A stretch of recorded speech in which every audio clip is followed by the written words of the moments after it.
Why Frozen 2 speaks to me, and I'll be coming back to it again and again. My Frozen 2 reaction slash possible review. Sometimes the right path isn't always the easy one. This movie has changed my perspective in so many ways. In my life, I've gone through many times into the unknown. Just like Elsa trying not to be too personal, I was always trying to find my past and what happened to me to make me, me. But I've learned throughout this film that the past is not always fixable and it's mostly not, if at all, not in your control. Usually, it's never in your control. When Elsa sees her past in the middle of the film, she believes it is all her fault. But like Anna says, you can't control other people's choices. You can only make the choices to go forward from the past and that you need support from others sometimes to help you. I went into the unknown after some events in my family. Sometimes in my past, I wanted to run away, just like Elsa wanted to run away from her powers, wanting to keep people safe and keep the peace, so to speak. When Anna is left on the cold floor, seeming like there is no way out without her sister, she gets up and rises onto the ground. I've learned that when you hit rock bottom, all that you can do is the next right thing. Slowly get up, take a breath, get up and try to figure out your next steps carefully. When fear came to me, I often darted out of the way of any challenge that scared me to death. There are many times I had to use the next right thing to get by and to continue living my life hoping that things would get better. Without the truth, you can never move forward properly, and you can face dire consequences and so on. I learned sometimes you can't find the truth. As this is a kids' movie, they do find the truth in the end, but if you cannot find the truth, you must do, as she says, the next right thing. When I was about 14, I was trying to make things right in my life. I was trying to get a fresh start. I was trying to deal with high school. I was never bullied, really, until after the two incidents, which almost cost me death, but I did have trouble keeping up because of my disability and possible anxiety.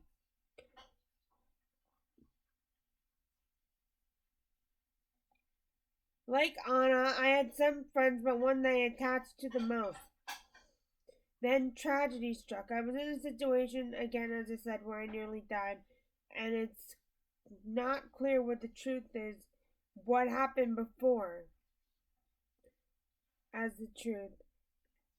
And my beliefs, like originally how Arendelle thought of the magic forest and why it was closed off, and people were caught in it. I, for many years, like Anna in the first movie, like Anna, I was naive and new to sort of like friendship. Because, it was hard for me to make friends with other people and things like that. And friendship of people who were not similar as me. I could make friends with people with different disabilities and things like that, but other than out of that realm, it was very difficult and still is nearly impossible today. I always thought to myself, how can I go past this, like Anna in the song Next Right Thing? After my dear best friend, at least my best friend that was dear to me and I deemed as a best friend. Not that he was not nice.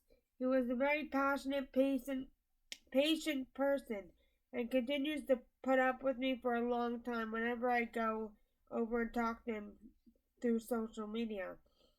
It's not like our friendship ended, it's more like we grew apart in a different area. Like Elsa, I am different and I cannot change myself.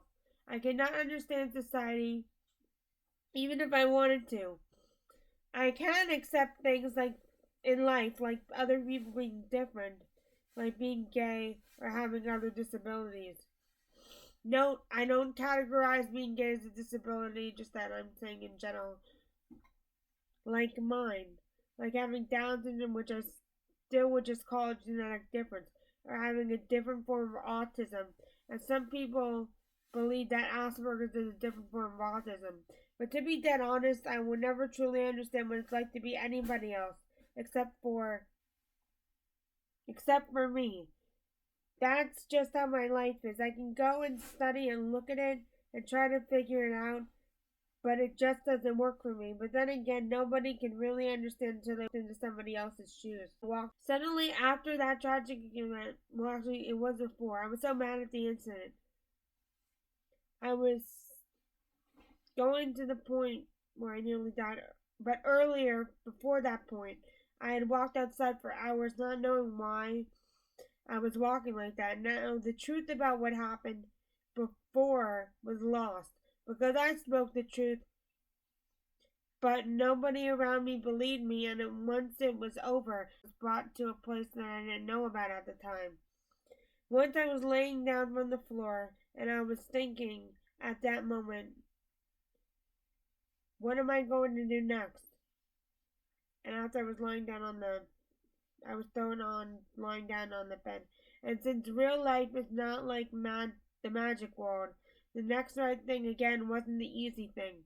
I had to leave my school eventually because, again, like Elsa, the secret sirens led me to do things that I would never do while trying to discover myself.